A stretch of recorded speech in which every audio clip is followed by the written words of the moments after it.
శ్రీకాకుళం జిల్లా గార మండలం శ్రీకుర్మం పంచాయతీ ఎస్ మత్స్యలేశం సాగర తీరంలో అటవీ శాఖ ఆధ్వర్యంలో నిర్మిస్తున్న నగరవనం పనులు అర్ధాంతరంగా ఆగిపోతున్నాయనే ప్రచారం జరుగుతోంది. నగరవనం నిర్మాణాన్ని నిలిపివేస్తున్నట్లు స్థానికులు బలంగా ప్రచారం జరుగుతోంది. అయితే ఈ స్థలంలో అణుధార్మిక బీచ్ శాండ్ తవ్వకాలకు అనుమతులు ఇవ్వటమే అందుకు కారణమనే వాదన వినిపిస్తోంది. ఇక ఇదే అంశంపై శ్రీకాకుళం జిల్లా ఫారెస్ట్ ఆఫీసర్ వెంకటేష్తో మా special correspondent Rambabu face to face. మేరకు నిర్మిస్తున్నటువంటి నగర వనాలకు సంబంధించినటువంటి పూర్తి సమాచారం శ్రీకాకుళం డిఎఫ్ఓ గారు మనతో ఉన్నారు. ఆయనతో మాట్లాడే పని చేద్దాం. ఏదే చెప్పండి, శ్రీకాకుళం జిల్లాలో ఉన్నటువంటి ఏదైతే శ్రీముఖలింగం దగ్గర ఉన్నటువంటి ఎస్ మత్స్యలేశం దగ్గర నిర్మించినటువంటి నగర వనానికి సంబంధించి చాలా వరకు అయితే మాత్రం డబ్బులైతే వృధా అయ్యాయి తప్ప ఇప్పుడు పూర్తిగా అది ఆపి వేరే మళ్ళిస్తున్నారనే వాదనలు అయితే వస్తున్నాయి. అది ఎంతవరకు అసలు వాస్తవాలు ఏంటనిపిస్తుంది? అంటే పూర్తిగా అవగాహన లేకుండా మనము చాలా వరకు వార్తలు వస్తున్నాయి. యాక్చువల్గా అది ఏం కాదు. నగర వనాలు అనేది ఏంటంటే అటవీ ప్రాంతాలకి దగ్గరలో జనావాసాలు ఉంటే వాళ్ళకి అడవి యొక్క అందాల్ని వాళ్ళని అనుభవించేలా చేయడం కోసం కానీ ఈకో టూరిజం డెవలప్మెంట్ చేయడంలో భాగంగా నగరవన యోజన అనే ఒక స్కీమ్ని కేంద్ర ప్రభుత్వాలు రాష్ట్ర ప్రభుత్వాల ద్వారా ఇంప్లిమెంట్ చేయించడానికి అనువైన ప్రాంతాలను గుర్తించమని చెప్పడం జరిగింది. అందులో భాగంగా చాలా ప్రాంతాల్లో ఈ నగరవన యోజన ఇప్పుడు మన శ్రీకాకుళంకి వచ్చేసరికి ఆ మెండు కాశీబుగ్గ ప్రాంతంలో కానీ మన మత్స్యలేశం కానీ అటువంటి తర్వాత అంతరాబ పాతపట్నంలో కానీ ఇలాగ 3-4 ప్రాంతాలు గుర్తించడం జరిగింది. అయితే ఆ ప్రాంతాలు గుర్తించిన వరకు ఏంటంటే అక్కడ న్యాచురల్ బ్యూటీ ఏమైనా ఉంటే ఆ అయిన అందాలు బట్టి అది మనము ప్రెడిక్ట్ చేయడం జరుగుతుంది. దాన్ని సెలెక్ట్ చేసి మనం ప్రతిపాదన పంపించిన తర్వాత అనుమతులు వచ్చిన పిమ్మట మనం అది చేస్తున్నాం. అయితే ఇది ఇలా ఉండగా దీంతో పాటు Andhra Pradesh AP mineral development corporation కానీ వాళ్ళు ఖనిజాన్వేషణలో ఉండేటప్పుడు ఖనిజాన్వేషణలు జరిగేటప్పుడు ప్రతి దగ్గర ఖనిజాలు ఉండవు.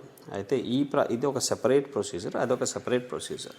ఆ ఎక్స్ప్లోరేషన్లో భాగంగా ఈ ఏరియాలో ఉండే మినరల్స్ అనేవి దేశ భద్రతకి అనువైనవి ఏవైతే మనకి మినరల్స్ ఉంటాయో అటువంటివి ఇక్కడ లభించే అవకాశం ఉందని చెప్పి ఆ ఎక్స్ప్లోరేషన్లో భాగంగా తెలిసిన తర్వాత then they felt that this is more important అన్న ఉద్దేశంతో వెంటనే ఈ ఏరియాలో ఉండే ఇటువంటి ఎకో టూరిజం అభివృద్ధి ఇప్పుడు చాలా దగ్గర ఎకో టూరిజం జరుగుతుంది. ఈ ప్రాంతంలో ఉండే ఎకో టూరిజం అభివృద్ధిని సరే ఇక్కడతో స్టాల్ చేయండి. ఎందుకంటే this is important national security కోసం కానీ నేషనల్ స్టేట్ డెవలప్మెంట్ కోసం ఇంపార్టెంట్ ఏదైతే ఉన్నాయో దానికోసం ఏదైతే ప్రయారిటీ ఉందో ప్రయారిటీ బేస్డ్ మీద వెళ్తాయి ప్రభుత్వాలు అనేవి. రెండు కూడా ప్రభుత్వాలకు సంబంధించినవే కాబట్టి ఇట్లా ముందు చేసాం కాదు. This is spread across. అటవీ శాఖకు సంబంధించినటువంటి భూములు చాలా ఉన్నాయి.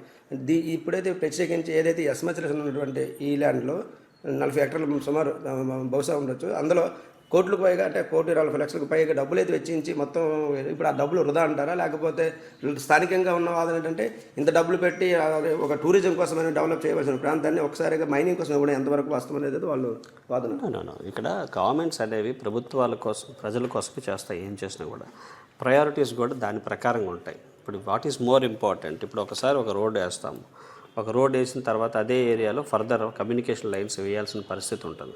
అప్పుడు మళ్ళీ మన డ్రైనేజ్ కట్టాల్సిన పరిస్థితి ఉంటుంది. సో అది ఎట్లా తీసుకోవాలనుకుంటే బిట్స్ అండ్ పీసెస్ కింద తీసుకోవాల్సిన అవసరం లేదు. 40 హెక్టార్లు మనం చేపట్టడానికి ట్రై చేసామంటే అందులో గ్రీనరీ కోసమే చాలా డెవలప్మెంట్ చేశాము. అదేవిధంగా నర్సరీ కోసం ఇన్ఫ్రాస్ట్రక్చర్ ఏదైతే డెవలప్ చేస్తాం అవేం వృధా పోవు. అవన్నీ దానికన్నీ రీయూటిలైజ్డ్. ఇప్పుడు అదే మనం ఏదైతే మనము కాంపౌండ్ వాల్స్ చేసామో ప్రీ ఫ్యాబ్రికేటెడ్ అంతా కూడా that can be taken to some other area. So definitely it cannot be taken in that way that it is totally waste of money కింద చెప్పాల్సిన అవసరం అయితే అసలు. ప్రస్తుతం అయితే స్థానికంగా ఉన్నటువంటి ప్రజలు అదేవిధంగా కొంతమంది విద్యావంతులు ఏమంటున్నారంటే ఇక్కడ ఉన్నటువంటి పచ్చట ఉన్నటువంటి వాతావరణం ఈ అటవీ శాఖకు సంబంధించినటువంటి ల్యాండ్ ఏదైతే ఉందో టూరిజం కోసం డెవలప్ చేయడం మంచిదే, ఇదే విధంగా ఉంటే బాగుంటుంది కదా. ఈ ప్రాంతంలోనే ఈ మైనింగ్ సంబంధించి అంటే అసలు ఎంతవరకు వాస్తవం? నిజంగా మైనింగ్ అనేది ఆ ఊరికి దగ్గరలో ఉన్న ప్రాంతం కదా, అది చేయడం ఎంతవరకు వాస్తవం అంటారు దీనిపైన?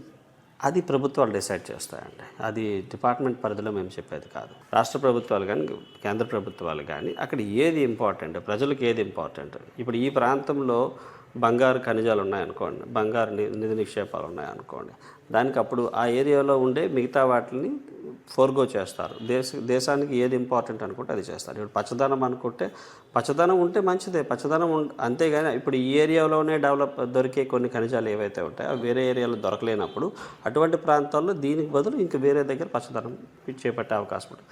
అయితే ఏమైనా హోలిస్టిక్గా చూడాలి, ఒక హోలిస్టిక్ వ్యూతో ఉండి డెవలప్మెంటల్ ఆస్పెక్ట్స్ చూడాల్సిన పరిస్థితి ఉంటుంది. అంటే పూర్తిగా ప్రభుత్వం ఏదైతే కేంద్ర ప్రభుత్వం కాబట్టి ఇక్కడ ఉన్నటువంటి రాష్ట్ర ప్రభుత్వం పూర్తిగా ఒక పర్యాటక వాతావరణాన్ని అక్కడ నెలకొల్పాలని అయితే మాత్రమైతే ఇప్పుడు చేసినటువంటి ప్రజెంట్ ఇప్పుడు ఉన్నటువంటి వాతావరణం ఉంది. ఇప్పుడు సడన్గా మైనింగ్ అదే శాండ్ మైనింగ్ చేస్తున్నారు, దగ్గర నుండి ఇసుక తరలిస్తారా లేకపోతే అక్కడ ఏమైనా ఖనిజాలు తవ్వేందుకు ఏమైనా పెద్ద పెద్ద యంత్రాలను భారీగా ఉపయోగిస్తారనే వాదనలు అయితే మాత్రం స్థానికంగా కొంతమంది ఆందోళన చెందుతున్న పరిస్థితి కనిపిస్తుంది. ఈ నేపథ్యంలో వస్తున్న వాదనలు ఏమన్నా అంత ఆందోళన చెందాల్సిన అవసరం ఏమి ఉండదండి. దానికి సంబంధించిన పొల్యూషన్ సంబంధించినవి కానీ environment ministry of environment forest కానీ వాళ్ళందరూ టోటల్ డెసిషన్ తీసుకుంటారు. స్టడీ చేసిన తర్వాత ఏం మిటిగేషన్ మెజర్స్ ఉంటాయో అక్కడ ఎటువంటి మిటిగేషన్ మెజర్స్ తీసుకోవాలో అవన్నీ దాన్ని చర్చించడం జరిగిన తర్వాత ఈసీ కూడా వస్తుంది, ఎన్వైర్న్మెంట్ క్లియరెన్స్లు అవన్నీ కూడా అనుమతులు తీసుకున్న తర్వాత ఏమైనా జరుగుతాయి. ఓవర్ నైట్గా లోకల్గా ఉండే ఒకరిద్దరు కుర్రాళ్ళు చెప్పే మాటలు బట్టి పట్టుకొని ఇట్లా మాట్లాడడం అవసరం లేదు. కన్ఫర్మేషన్ కాలేదంటారా?